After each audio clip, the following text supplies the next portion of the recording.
Dès l'Antiquité, l'existence d'une vie sur d'autres planètes est envisagée. Plus tard, en 1584, Giordano Bruno, fervent défenseur de l'héliocentrisme qui périt sur le bûcher pour ses revendications, évoqua dans son ouvrage Le banquet des cendres la possibilité que d'autres mondes similaires au nôtre pourraient être habités.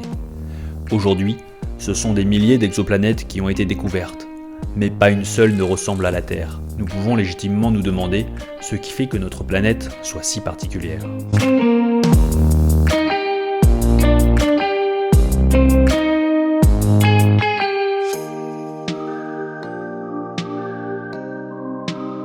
Bonjour à tous et bienvenue sur Connaissance. Depuis quelque temps maintenant, nous avons entamé une série de vidéos dédiées aux planètes du système solaire. Et dans cette vidéo, nous allons parler de la Terre. Après avoir longtemps été considérée par l'homme comme le centre de l'univers, la science d'aujourd'hui tente de comprendre pourquoi notre planète nous semble si exceptionnelle. Et dans cette vidéo, nous allons découvrir 7 caractéristiques qui font que notre planète est bel et bien unique.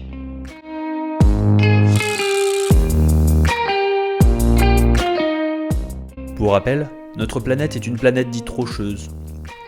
D'un rayon de 6300 km, c'est la plus grosse des planètes telluriques de notre système solaire. Elle est composée d'un noyau ferreux solide d'environ 1000 km d'épaisseur, entouré lui-même d'un noyau de métal liquide de 2000 km, à l'origine du puissant champ magnétique de la Terre. On trouve ensuite un manteau visqueux silicaté sur une épaisseur de 3000 km sur lequel vient glisser la croûte terrestre froide et solide d'une épaisseur de 6 à 50 km.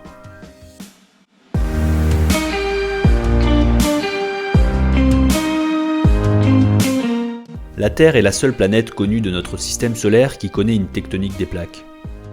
Europe, la lune de Jupiter, semble connaître un phénomène de subduction similaire, mais il s'agit ici de plaques de glace qui glissent sur un océan d'eau liquide, et non d'une croûte solide glissant sur un manteau visqueux. La tectonique des plaques et le volcanisme lié sont à l'origine de chaînes de montagnes et de fosses océaniques. Elle fait remonter des profondeurs du manteau une quantité importante d'oxygène, favorisant ainsi le développement de la vie sur Terre. Les plaques s'éloignent et se rapprochent, formant périodiquement des supercontinents. Le premier, nommé Vaalbara, se serait formé entre 3,6 et 3,1 milliards d'années. Le plus connu de tous, la Pangée, formé il y a 280 millions d'années, commença à se disloquer 35 millions d'années plus tard. Entre Vaalbara et la Pangée, il y aurait eu 4 autres supercontinents, dont les caractéristiques restent totalement hypothétiques.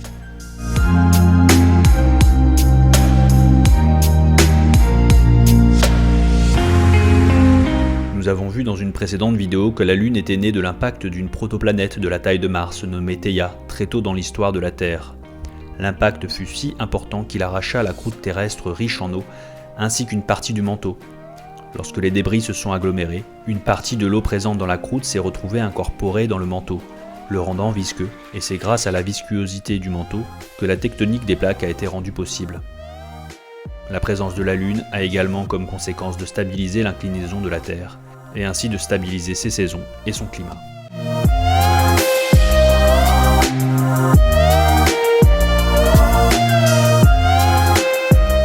Âgée de 4,5 milliards d'années, la Terre est la 3e planète la plus éloignée du Soleil.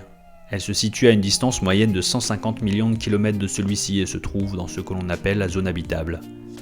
La zone habitable d'une étoile se définit par la zone dans laquelle la température de surface d'une planète peut envisager la présence d'eau liquide, ainsi que le développement de vie organique en surface. La présence de celle-ci pourrait être détectée depuis l'espace grâce à des biomarqueurs dans son atmosphère.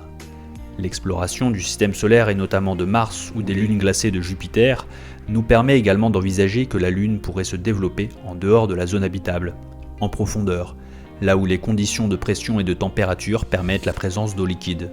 Cependant, la détection depuis l'espace s'avérant très compliquée, voire impossible, la zone habitable est la zone privilégiée pour la détection d'une vie extraterrestre en dehors de notre système solaire.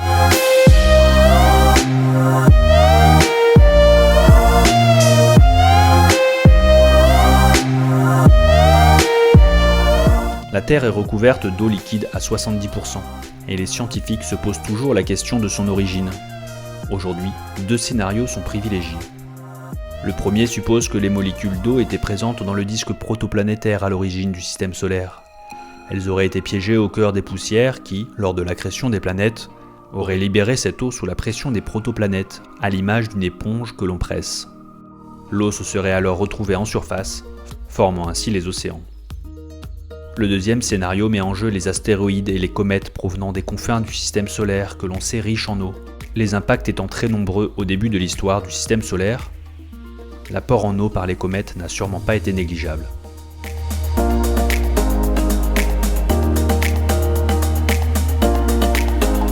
Les premières exoplanètes découvertes sont des planètes géantes orbitant à des distances très proches de leur étoile. Les planètes géantes se formant dans les zones froides et éloignées de leur étoile, ces planètes ont forcément dû migrer depuis ces zones éloignées, riches en eau, jusqu'aux orbites normalement réservées aux planètes telluriques. Une troisième hypothèse permettant d'expliquer la présence d'eau liquide sur une planète suppose que ces planètes géantes finissent par perdre leur dioxygène et leur hélium sous l'effet des radiations de leur étoile, laissant apparaître des planètes océans dépourvues totalement de continents, tant la quantité d'eau serait importante.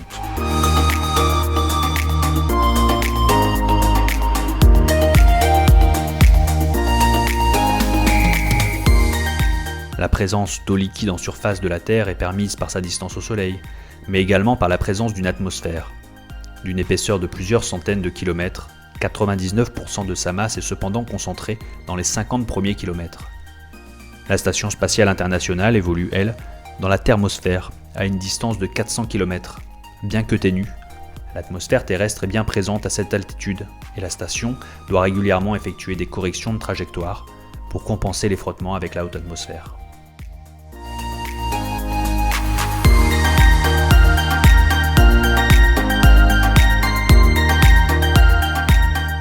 Lors de sa formation, le Soleil était 30% moins chaud qu'aujourd'hui, et sans un important effet de serre déclenché par la présence de CO2 dans l'atmosphère, la Terre n'aurait été qu'une boule de glace et le développement de la vie aurait été grandement compromis. Et ce sont les volcans qui crachent le CO2 dans l'atmosphère, déclenchant un effet de serre qui réchauffe les océans et les maintient à l'état liquide. Pour éviter que la machine climatique ne s'emballe, les océans absorbent le surplus de CO2, et celui-ci finit dans les roches calcaires des fonds océaniques. Les mouvements de subduction des plaques océaniques enfouissent finalement le CO2 dans le manteau terrestre. Le taux de CO2 est ainsi maintenu constant dans l'atmosphère, gardant une température moyenne de 15 degrés.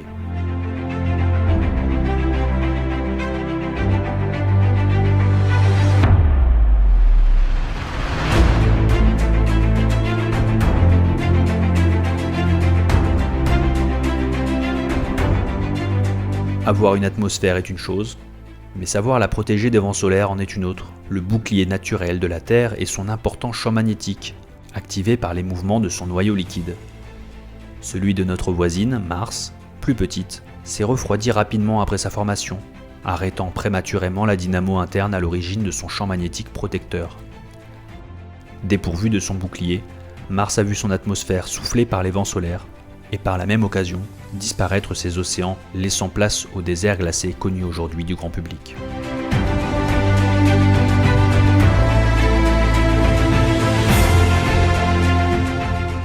Si la Terre avait été plus petite, elle se serait probablement refroidie beaucoup plus rapidement.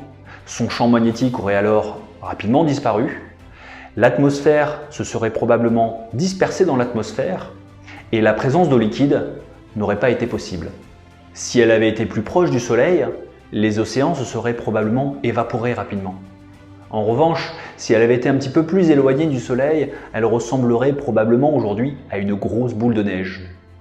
Enfin, si l'impact avec Theia avait été plus frontal, il aurait pulvérisé les deux corps. Et si l'impact avait été plus rasant, alors l'eau de la croûte terrestre n'aurait pas pu être injectée dans le manteau, la tectonique des plaques ne se serait pas mise en route, le CO2 de l'atmosphère n'aurait pas pu être réinjecté dans le manteau, l'effet de serre se serait alors sûrement emballé et la Terre ressemblerait probablement à Vénus aujourd'hui.